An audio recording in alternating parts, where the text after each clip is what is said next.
بسم الله الرحمن الرحيم. الحمد لله وحده والصلاة والسلام على من لا نبي بعده. أما بعد فأعوذ بالله من الشيطان الرجيم. بسم الله الرحمن الرحيم. وهزي إليك بجذع النخلة تساقط عليك رطبا جنيا. وقال النبي صلى الله عليه وسلم: من تشبه بقوم فهو منهم. رواه ابو داود. او كما قال رسول الله صلى الله عليه وسلم. صدق الله مولانا العظيم وصدق رسوله النبي الكريم ونحن على ذلك لمن الشاهدين والشاكرين والذاكرين والحمد لله رب العالمين. قابل احترام بزرگان دین، دنیا میں ایک ایسا مذہب ہے کہ اللہ کے نبی صلی اللہ علیہ وسلم کی آمد کے بعد وہ مذہب منسوخ ہو چکا ہے، وہ ہے مذہب عیسائیت۔ حضرت عیسیٰ علیہ السلام اللہ کے نبی ہیں، اللہ کے رسول ہیں، مگر انہوں نے اپنے بعد بنو اسماعیل میں آخری نبی آنے کی بشارت دی تھی، اسمہ احمد، کہ جن کا نام احمد ہوگا۔ اور اللہ کے نبی صلی اللہ علیہ وسلم کی آمد کے بعد سابقہ تمام شریعتیں منسوخ ہو گئی۔ اب اگر کوئی مذہب دین چلے گا تو محمد صلی اللہ علیہ وسلم کا مذہب چلے گا، مگر اس مذہب کے ماننے والوں کی تعداد اس دنیا میں بہت زیادہ ہے، اور ان کے تہوار کا سب سے بڑا دن اگر پورے سال میں کوئی ہے تو وہ ان کے گمان کے مطابق 25 دسمبر ہے۔ ایسے موقع پر مسلمانوں کی بڑی تعداد اس سے متاثر ہو رہی ہے، اور جس مقصد کے لیے انہوں نے یہ تہوار کو رواج دیا تھا، اس مقصد میں وہ کامیاب ہوتے ہوئے بھی نظر آ رہے ہیں۔ اس لیے اس کے متعلق چند باتوں کا ہمارے ذہن میں ہونا ضروری ہے کہ کوئی کام مذہب کے نام پر جب شروع ہوتا ہے، بعد میں اس کی کیا حالت بنتی ہے۔ سب سے پہلے قرآن و سنت میں حضرت عیسیٰ علیہ السلام کے متعلق کیا عقیدہ بتایا گیا ہے، ہمارا حضرت عیسیٰ علیہ السلام کے متعلق کیا عقیدہ ہے۔ حضرت عیسیٰ علیہ السلام بشر ہیں، انسان ہیں، اور انسانوں میں بھی ان کا بڑا مرتبہ ہے کہ اللہ تبارک و تعالیٰ نے اپنا میسج بندوں کے نام بھیجنے کے لیے ان کو نبوت کے مقام پر پہنچایا، اور اللہ تبارک و تعالیٰ نے طرح طرح کے معجزات ان کی نبوت پر دلیل بنا کر کے ان کو دیے تھے۔ جب ان کی آمد کا وقت ہوا تو اللہ تعالیٰ نے اپنی قدرت کا بھی مظاہرہ فرمایا کہ حضرت عیسیٰ علیہ السلام بغیر والد کے حضرت مریم جیسی نیک پارسا خاتون، پاک دامن خاتون کے پیٹ سے پیدا ہوا، اور اللہ نے اپنی قدرت کا اظہار فرمایا۔ اور حضرت عیسیٰ علیہ السلام نے گہوارے میں بھی بات کی، قال انی عبد اللہ، میں اللہ کا بندہ ہوں، آتانی الکتاب وجعلنی نبیا، سورہ مریم میں پورا ذکر موجود ہے۔ اور جب یہودیوں نے آپ کو قتل کرنے کے ارادے سے آپ کو چاروں طرف سے گھیر لیا، تو ایک انسان کو اللہ تعالیٰ نے عیسیٰ علیہ السلام جیسی شباہت عطا فرما دی، اور وہ قتل کے ارادے سے آنے والے یہ سمجھ کر کہ یہی حضرت عیسیٰ علیہ السلام ہے، اس کو صلیب پہ چڑھا دیا، اور اللہ تعالیٰ نے حضرت عیسیٰ علیہ السلام کو اسی وقت آسمانوں پر اٹھا دیا۔ جب اللہ کے نبی صلی اللہ علیہ وسلم نے اپنی پیشن گوئی فرمائی کہ جب ایسے حالات بنیں گے اور دجال آئے گا تو اس وقت اس کو قتل کرنے کے لیے اللہ تعالیٰ آسمان سے حضرت عیسیٰ علیہ السلام کو اتاریں گے، مگر اب نبی بن کر نہیں آئیں گے بلکہ امتی بن کر آئیں گے، اور قرآن نے بھی اس کی طرف اشارہ کیا، وَيُكَلِّمُ النَّاسَ فِي الْمَهْدِ وَكَهْلًا، حضرت عیسیٰ علیہ السلام نے گہوارے میں بھی بات کی اور ادھیڑ پن کی عمر میں بھی بات کریں گے۔ عیسیٰ علیہ السلام کو تو 30 یا 33 سال کی عمر میں اللہ تعالیٰ نے آسمان پر اٹھا دیا تھا، تو ادھیڑ پن کی عمر میں بات کرنے کا کیا مطلب؟ اس کا مطلب یہی ہے کہ حضرت عیسیٰ علیہ السلام آسمان سے اتریں گے، امتی ہونے کی حیثیت سے اتریں گے، پوری دنیا میں انصاف قائم ہوگا، دجال کا قتل ہوگا، وہ نکاح بھی کریں گے، صاحب اولاد بھی ہوں گے اور مسلمانوں کے جنازے میں شرکت بھی کریں گے۔ یہ مسلمانوں کا قرآن و سنت کی روشنی میں حضرت عیسیٰ علیہ السلام کے متعلق عقیدہ۔ دوسری بات ہے، حضرت عیسیٰ علیہ السلام کب پیدا ہوئے؟ آج 25 دسمبر کی سال بھر سے تیاری چلتی ہے اور نومبر کے مہینے میں یہ تیاری عروج پر پہنچ جاتی ہے۔ کیا واقعتاً حضرت عیسیٰ علیہ السلام 25 دسمبر کو پیدا ہوئے؟ خود ان کے پاس ہی ان کی تاریخ محفوظ نہیں ہے۔ قرآن کا اشارہ یہ ملتا ہے، سورہ مریم کی جو آیت نمبر 25 میں نے آپ کے سامنے پڑھی ہے، جس میں حضرت مریم کو اللہ تبارک و تعالیٰ کی طرف سے حکم ہو رہا ہے، فَأَجَاءَهَا الْمَخَاضُ إِلَى جِذْعِ النَّخْلَةِ، بچے کی ولادت سے پہلے جو درد ہوتا ہے وہ درد کھجور کے ایک درخت کی طرف لے گیا حضرت مریم علیہ السلام کو۔ قالت یا لیتنی مت قبل ھذا، حضرت مریم کے دل میں یہ بات پیدا ہوئی، کاش میں اس سے پہلے اس دنیا سے رخصت ہو جاتی تو اچھا تھا۔ وکنت نسیا منسیا، اور میں بھولی بسری ہو جاتی پر مجھے جانتا ہی نہیں، ورنہ یہ قوم کیسے کیسے الزامات میرے اوپر لگائے گی۔ فناداہا من تحتہا، ہم نے ان کے نیچے سے آواز دی، اللہ کی طرف سے فرشتے نے حضرت مریم کو تسلی کی آواز دی، اللہ تحزنی، آپ غم نہ کریں، قد جعل ربک تحتک سریہ، اللہ نے آپ کے نیچے ایک چشمہ جاری کر دیا ہے۔ ایسے موقع پر پانی کی بھی ضرورت ہوتی ہے، اللہ نے اس کا بھی انتظام کیا۔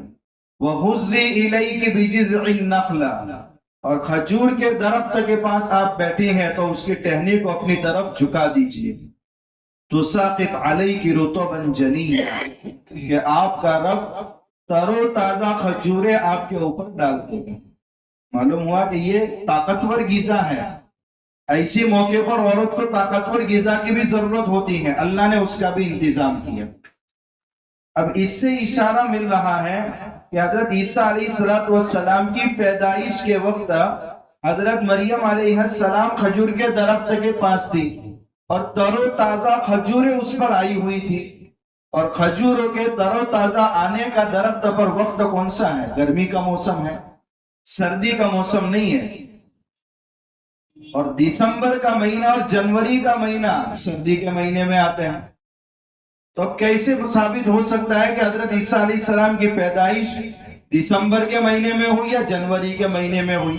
کیونکہ ان کے بائبل کے نسخوں میں اختلاف ہے، کوئی کہہ رہا ہے 25 دسمبر کو، کوئی کہہ رہا ہے 6 جنوری کو، کوئی کہہ رہا ہے 19 جنوری کو حضرت عیسیٰ علیہ السلام پیدا ہوئے۔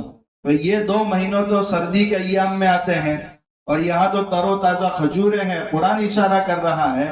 اس سے معلوم ہوتا ہے کہ حضرت عیسیٰ علیہ السلام کی پیدائش دسمبر اور جنوری کے مہینے میں نہیں ہوئی بلکہ گرمی کے موسم میں ہوئی۔ بائبل کے نسخوں پر آج اعتماد نہیں کیا جا سکتا، اس میں اتنا رد و بدل ہو چکا ہے۔ اگر پھر بھی اس کی تفسیر کو اگر آج مانیں تو خود بائبل میں لکھا ہوا ہے کہ حضرت عیسیٰ علیہ السلام کی پیدائش کے وقت کسان اپنے کھیتوں میں سویا کرتے تھے۔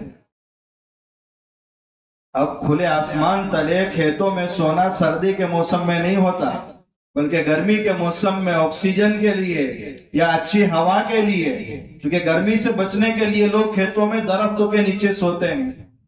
تو اس سے بھی خود بائبل سے بھی یہ اشارہ ملتا ہے کہ حضرت عیسیٰ علیہ السلام کی پیدائش کا وقت گرمی کا موسم ہے، سردی کا موسم نہیں، اور دسمبر کا مہینہ اور جنوری کا مہینہ سردی کے موسم میں آتے ہیں، گرمی کے موسم میں نہیں آتے۔ اس لیے مسلمانوں کو ایسی موقع پر مرعوب ہونے کے بجائے سوال کرنا چاہیے کہ 25 دسمبر کس اعتبار سے آپ میلاد مسیح علیہ السلام مناتے ہیں؟ اس کا کوئی لوجک اور کوئی مضبوط دلیل آپ کے پاس نہیں ہے، اور کتنا روپیہ اس کے پیچھے خرچ کیا جاتا ہے آگے تفصیل بتائی جائے گی۔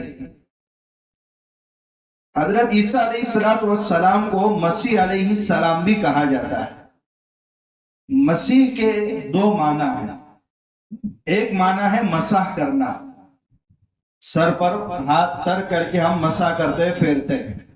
حضرت عیسیٰ علیہ السلام کو مسیح اس لیے کہا جاتا تھا کہ حضرت عیسیٰ علیہ السلام جب کسی ماں کے پیٹ سے نابینا پیدا ہوئے شخص کے آنکھوں پر ہاتھ پھیر دیتے تھے، مسح کر دیتے تھے، تو وہ بینا بن جاتا تھا۔ کوڑی اور جذام کا مریض ہوتا تھا تو وہ تندرست ہو جاتا تھا۔ تو اس کی وجہ سے حضرت عیسیٰ علیہ السلام کو مسیح کہا جانے لگا۔ اور ایک مسیح کا لفظ آتا ہے سیاحت سے، دور دور ملکوں کا سفر کرنا، اور عیسیٰ علیہ السلام دین کی اشاعت کے لیے لمبے لمبے ملکوں کا سفر کیا کرتے تھے، اس وجہ سے ان کو مسیح کہا جاتا ہے، مسیح علیہ السلام۔ دجال کو بھی مسیح دجال کہا جاتا ہے، اس کی ایک آنکھ پوری سپاٹ ہوگی۔ تو دونوں کے مسیح میں فرق ہے۔ آج کل جو ایک لفظ آپ بار بار سنتے ہیں کرسمس، اس میں کرائسٹ سے مراد مسیح علیہ السلام ہے اور ماس سے مراد اجتماع۔ کرسمس کا مطلب ہے آج عیسیٰ علیہ السلام کے نام پر ملنے کا دن ہے، اجتماع کا دن۔ اب اس نام سے کیسے کرسمس کا دن اس دنیا میں سب سے پہلے وجود میں آیا؟ عیسیٰ علیہ السلام کو اللہ نے جب آسمان پر اٹھایا، آسمان پر اٹھائے جانے کے بعد 3 صدیوں تک، 300 سال تک عیسیٰ علیہ السلام کی پیدائش کا دن نہیں منایا جاتا تھا، کوئی جانتا بھی نہیں تھا۔ سب سے پہلے 325 عیسوی میں جب عیسائیوں نے دیکھا کہ روم والے لوگ کبھی ستاروں کی پوجا کرتے ہیں، کبھی آگ کی پوجا کرتے ہیں، اور کبھی سورج کی بھی پوجا کرتے ہیں، وہ سنڈے کے دن 25 دسمبر کو جمع ہوتے تھے اور سورج کی پرستش کرتے تھے، اور ان کا نظریہ یہ تھا کہ یہ سورج کے دیوتا کی پیدائش کا دن۔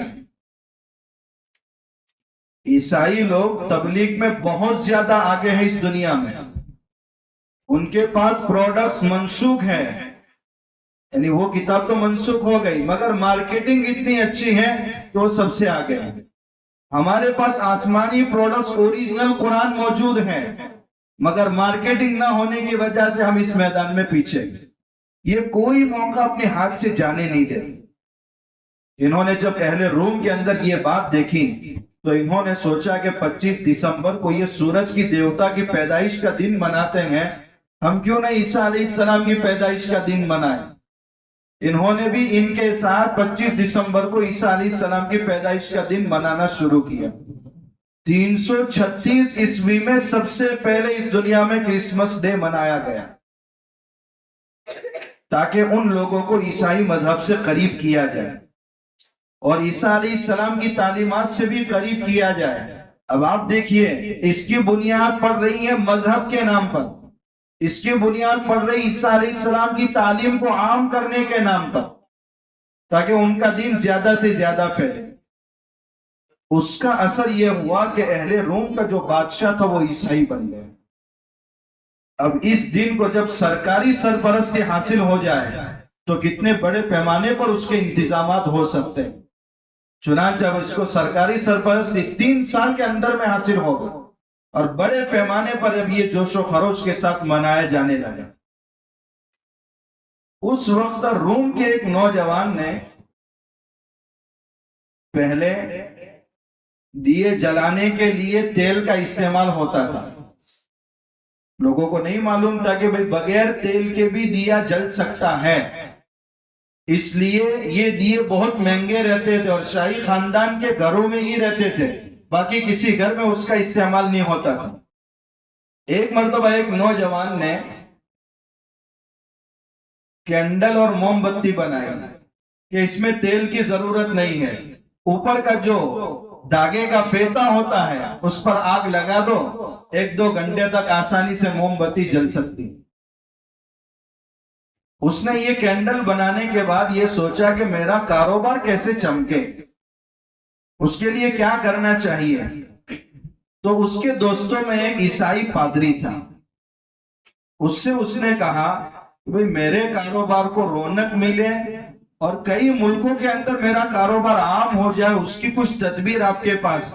تو وہ بہت ذہین تھا، اس نے کہا تو اپنے کاروبار کو مذہب سے جوڑ دے، تیرا کاروبار ترقی کر جائے گا۔ تو گرجا گھر تک تیری کینڈل پہنچا دے کسی طریقے سے۔ وہ یہ طریقے سوچنے لگا۔ ایک مرتبہ اس کے دکان پر ایک پادری آیا، اس کے کان میں اس نے جھک کر کچھ کہا، تو اس نے کہا آج شام میں کچھ تدبیر کرتا ہوں۔ اس نے صبح گرجا گھر میں جتنے بھی عیسائی لوگ اپنی عبادت کے دن آئے تو اس نے کہا کہ ایک اہم اعلان آپ کے سامنے ہونے جا رہا ہے، آج شام میں سورج غروب ہونے کے بعد آپ گرجا گھر دوبارہ آئے، آج ایسی دعا کا اہتمام کیا جائے گا جو پوری ہونے سے پہلے قبول ہو جائے گی۔ اب نئی چیز ہے، ہر نئی چیز لذیذ ہوتی ہے، لوگ کم سے کم دیکھیں گے تو صحیح۔ اس نقطۂ نظر سے سب گرجا گھر میں جمع ہو گئے، اور شام کا وقت تھا، لائٹ کا تو انتظام بھی نہیں تھا۔ ایسے موقع پر اندھیرا ہے اور ہر ایک کے سامنے موم بتی جلائی ہوئی رکھی ہوئی ایک ایک عدد، اور پھر دعا کا اہتمام شروع ہوا۔ لوگ تصور کر رہے تھے کہ بھئی یہ بغیر تیل کے کیسے جل رہی ہیں، اور 1 گھنٹے سے زیادہ جل رہی ہیں۔ پھر اس کے بعد جب یہ اجتماع ختم ہوا تو اس کے بعد لوگوں میں چرچا ہونے لگا کہ یہ دعا تو قبول ہو گئی، اور موم بتی کے سامنے جو بھی دعا مانگی جائے گی وہ قبول ہو جائے گی۔ اب یہاں سے ان کے دل میں عقیدت بیٹھ گئی۔ تو اب اس مذہب کے نام پر شروع ہونے والے کرسمس ڈے میں ایک چیز کا اضافہ ہو گیا، کینڈل آ گئی، مشعل آ گئی، موم بتی آ گئی۔ پھر بھی ٹھیک ہے، اسراف ابھی تک نہیں ہوا، لیکن بعد میں چل کر 1000 سال کے بعد کرسمس ٹری کا ایجاد ہوا۔ اور یہ کیسے بنایا گیا؟ یہ قرآن کا اشارہ، وَهُزِّ إِلَيْكِ بِجِذْعِ النَّخْلَةِ تُسَاقِطْ عَلَيْكِ رُطَبًا جَنِيًّا۔ کچھ لوگ سوچتے رہتے ہیں، ریسرچ کرتے رہتے ہیں، بھئی عیسیٰ حضرت مریم علیہ السلام کو ایسے موقع پر سہارا کس نے دیا؟ ایک کھجور کے درخت نے دیا۔ تو یہ جب دن منایا جائے تو ساتھ میں اس کی بھی تصویر ہونی چاہیے۔ تو 1821 میں سب سے پہلے کرسمس ٹری جرمن میں بنایا گیا، اور اس کو شاندار بنانے کے لیے پھر اس پر قمقمے لگائے جانے لگے، اور آج ترقی کر کے اس کے اوپر تحفے تحائف بچوں کے چاکلیٹ وغیرہ بھی لگائے جاتے ہیں۔ ایک درخت کا کتنا خرچہ ہے آگے بتاتا ہوں۔ جرمن میں سب سے پہلے 1821 میں یہ کرسمس ٹری کا اضافہ ہوا۔ یہ شروع ہوا تھا عیسیٰ علیہ السلام کے مذہب کو عام کرنے کے نام پر۔ کینڈل شامل ہو گئی۔ اب اس کا خرچہ کتنا ہے؟ آج تو جدید لائٹوں کا دور ہے، تو کینڈل تو کہیں کہاں گئی، اور نئی نئی لائٹیں اس کے اندر آ گئی، کمکموں کا خرچ۔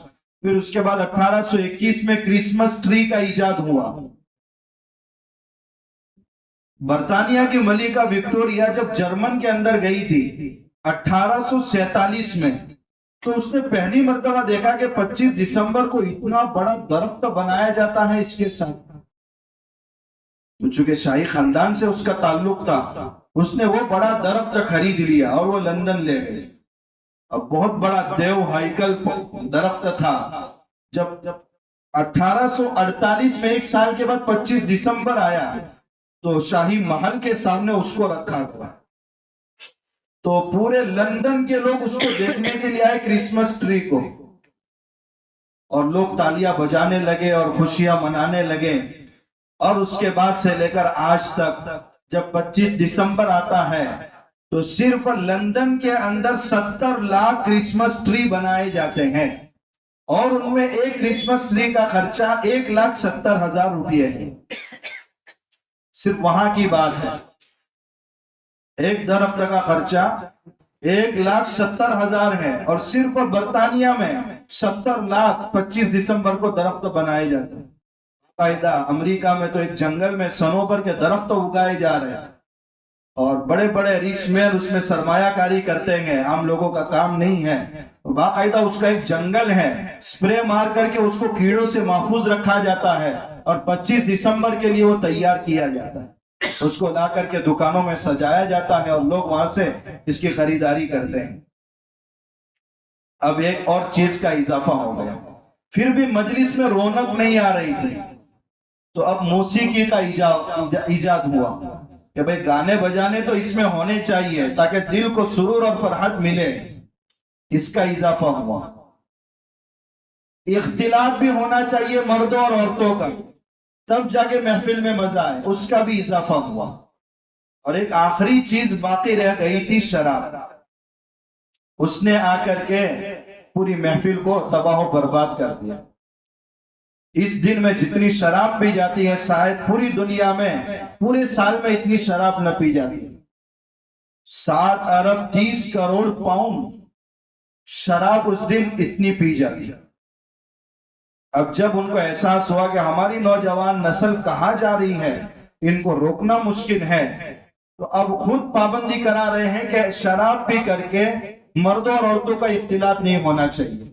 خیر اب بہت احساس ہو رہا ہے، لیکن یہ دیکھیے کہ کس نام سے یہ پروگرام شروع ہوا تھا اور کہاں پہنچا یہ۔ عید میلاد النبی، مقصد اچھا ہے کہ اللہ کے نبی صلی اللہ علیہ وسلم کی پیدائش کا دن ہے، اس سے بڑھ کر اور امتی کو کیا خوشی ہو سکتی ہے، مگر اس پر اگر کنٹرول نہ کیا گیا تو مسلمان اس سے بھی آگے جائیں گے۔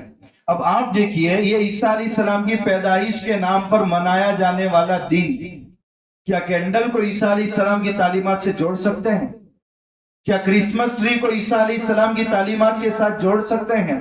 کیا موسیقی کو نعوذ باللہ عیسیٰ علیہ السلام کی تعلیمات کے ساتھ جوڑ سکتے ہیں؟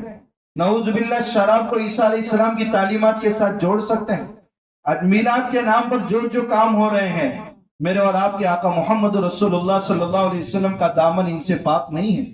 موسیقی کو ختم کرنے کے لیے حضور آئے تھے، اور اتنے خطرناک طریقے سے ڈی جے بج رہے، بوڑھے پریشان ہیں، بچے پریشان ہیں، جن نمازوں پہ سکون رکھا ہے وہ نمازوں کا جنازہ نکالا جائے۔ تو اگر اس پر روک نہ لگی تو پتہ نہیں آگے امت کہاں تک پہنچے۔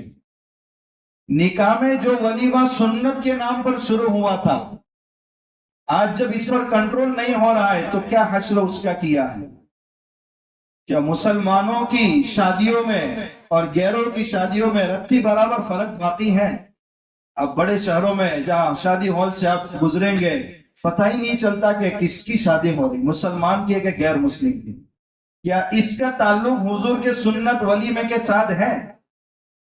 ابھی مولانا ابراہیم صاحب فرما رہے تھے 18 مہینے کا، یہ پچھلے 18 مہینے کا سرسری سروے مسلمانوں کی شادیوں میں 18 مہینے میں جو پیسہ خرچ ہوا ہے 2.25 لاکھ کروڑ روپے صرف 18 مہینے میں۔ یہ ہماری شادیوں میں 2.25 نہیں، 2.25 لاکھ کروڑ مسلمانوں نے 18 مہینے میں خرچ کیا صرف شادی میں۔ یہ بھی سرسری سروے ہیں، فردن سروے نہیں کیا گیا۔ پھر ہمارے بچے تعلیم سے محروم نہیں رہیں گے تو اور کیا ہوگا؟ ہمارے بچے آئی پی ایس کا جو خواب دیکھ رہے ہیں، یو پی ایس سی کا جو خواب دیکھ رہے ہیں، وہ شرمندہ تعبیر نہیں ہوگا تو اور کیا ہوگا؟ کتنے ممالک ایسے ہیں 24 گھنٹے میں ایک روٹی کا انتظام ہو جائے تو بھی غنیمت۔ کتنے ایسے ہیں غریب جو علاج کے لیے ترس رہے مگر ان کے پاس پیسہ نہیں ہے، اور ہمارے رفاہی ادارے بھی نہیں، بہترین ایجوکیشن کے لیے عصری تعلیم کے ادارے ہمارے پاس نہیں۔ کتنے بچے ایسے ہیں جو اعلیٰ ذہانت کے حامل ہیں مگر غربت کا شکار ہونے کی وجہ سے وہ آگے ترقی نہیں کر پاتے۔ آج جو یہ ذہن بن رہا ہے ہمارے عصری اداروں کے اندر، ڈگریاں تو مل رہی ہیں مگر وہ ڈگری کو ہم روٹی کا ذریعہ سمجھ چکے ہیں۔ ڈگری کا مقصد روٹی نہیں ہے، ڈگری کا مقصد خدمت ہے۔ لیکن یہ اسی وقت ہوگا جس سماج نے نوجوان کو ڈاکٹر بنانے پر خرچ نہیں کیا، وہ اس سے خدمت کی امید کیسے رکھ سکتی ہے؟ ظاہر سی بات ہے اس کے ماں باپ نے خون پسینے کی کمائی لگائی ہے اس کے اوپر، سب سے پہلے اس کا جو ذہن بنے گا وہ یہی بنے گا جتنا میں نے لگایا اتنا مجھے حاصل ہو جائے۔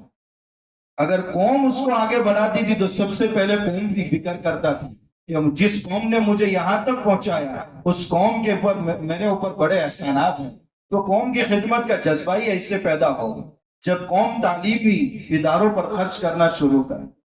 اب ظاہر سی بات ہے کتنا خرچ، اس کے مقابلے میں دیکھیں کہ غریب بچیاں 35 سال 40 سال کی عمر ہو چکی ہے مگر نکاح کا کوئی انتظام نہیں ہو رہا ہے۔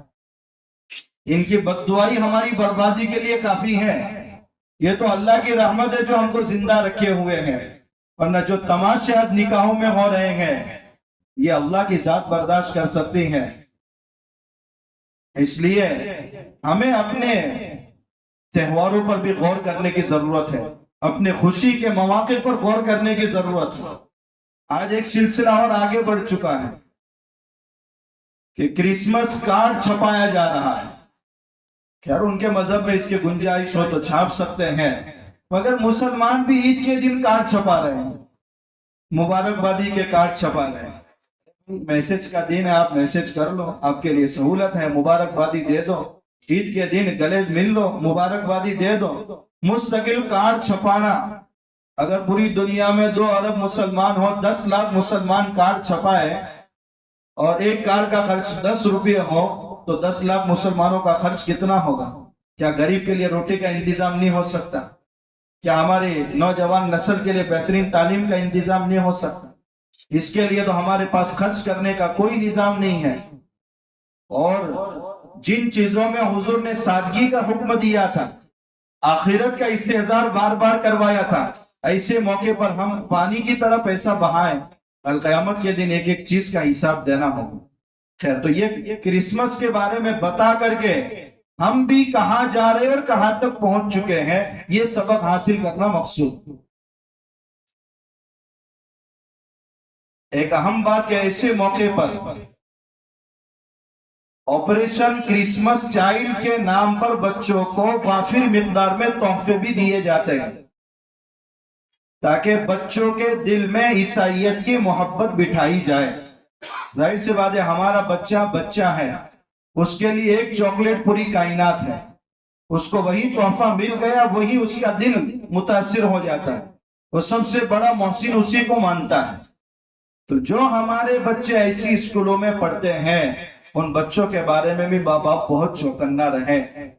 انہوں نے تعلیمی ادارے اسی لیے کھول رکھے ہیں کہ مسلمانوں کے بچوں کو یا کوئی بھی مذہب کے بچے ہو ان کے دل میں عیسائیت کی محبت بٹھا دی جائے اور ایمان سے ان کو محروم کر دیا جائے۔ اس لیے ایسے موقع پر بچے بھی جو الفاظ بولتے ہیں یا جو تحفے لیتے ہیں، غریب بچوں کے ماں باپ تک تحفے پہنچائے جاتے ہیں۔ اس لیے ہمیں بھی بہت چوکنا رہنے کی ضرورت ہے اور اپنے بچوں کو بھی، کیونکہ یہ مسائل عقائد کے مسائل ہیں۔ ایک مرتبہ عقیدے کی روح نکل گئی، خسر الدنیا والآخرہ، دنیا بھی تباہ اور آخرت بھی تباہ۔ اس لیے خود ہمیں ایسے موقع پر اپنے آپ کو بچانے کی ضرورت ہے۔ بہت سارے نوجوان اب اس آہستہ آہستہ اسی تہذیب سے متاثر ہو رہے ہیں۔ ہیپی نیو ایئر، بھئی حساب احتساب کا دن ہوتا ہے، ہمیں اپنی قبروں میں سونے کا احساس ہونا چاہیے، ہمیں اللہ کے نبی صلی اللہ علیہ وسلم کے امتی ہونے کا احساس ہونا چاہیے، ہمیں مسلمان ہونے کا احساس ہونا چاہیے۔ اللہ کے احکامات میں ہماری عزت ہے اور آخرت میں کامیابی ہے، اس کا عقیدہ تو ہم رکھتے ہیں مگر استحضار نہیں رکھتے۔ اس لیے ہمیں چاہیے کہ ایسے خرافات سے اپنے آپ کو بھی بچائے، اپنے بچوں کو بھی بچائے، اپنے نوجوانوں کو بھی بچائے اور اپنی شریعت کے احکامات میں ایسے خرافات سے اپنے آپ کو محفوظ رکھے، ورنہ آگے کا دور کیسا ہوگا ہم بتا نہیں سکتے۔ اللہ حفاظت فرمائے۔ دوسری اہم بات ہے مساجد، اس کا انتساب اللہ تعالیٰ کی طرف ہے۔ مساجد اللہ کے گھر ہیں، کسی کی ذاتی ملکیت مسجد نہیں ہو سکتی۔ سارے مسلمانوں کی وابستگی مساجد کے ساتھ یکساں ہے، حتیٰ کہ اگر کوئی بندہ پوری مسجد تعمیر کرے تو بھی مالک ہونے کا دعویٰ نہیں کر سکتا، حتیٰ کہ زمین وقف کر دے تو بھی مالک ہونے کا دعویٰ نہیں کر سکتا۔ اس کو اس کا اجر آخرت کے اندر ضرور ملے گا، مگر یہ مساجد کس کی ملکیت ہے؟ اللہ کی ملکیت ہے۔ یہ مساجد جب اللہ کی ملکیت ہے اور مسلمان اس میں عبادت کرتے ہیں، تو جیسے مسلمان یا عام انسان شناخت کے لیے الگ الگ نام رکھتے ہیں، مساجد کے بیچ تعارف کے لیے الگ الگ نام رکھے جاتے ہیں۔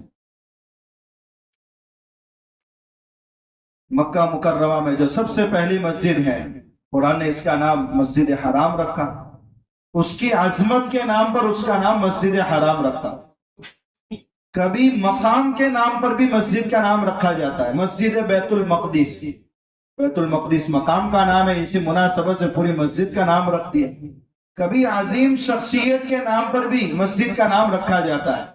اللہ کے نبی صلی اللہ علیہ وسلم جب ہجرت کر کے مدینہ گئے تو آپ نے جو مسجد بنائی، مسلمان اس کو مسجد نبوی کہتے ہیں، اور حضور نے خود اس کی نسبت اپنی طرف فرمائی ہے، صلاۃ فی مسجدی ھذا، میری اس مسجد میں جو نماز پڑھے گا 1000 نمازوں کے برابر ثواب، ایک روایت میں 50,000 نمازوں کے برابر ثواب۔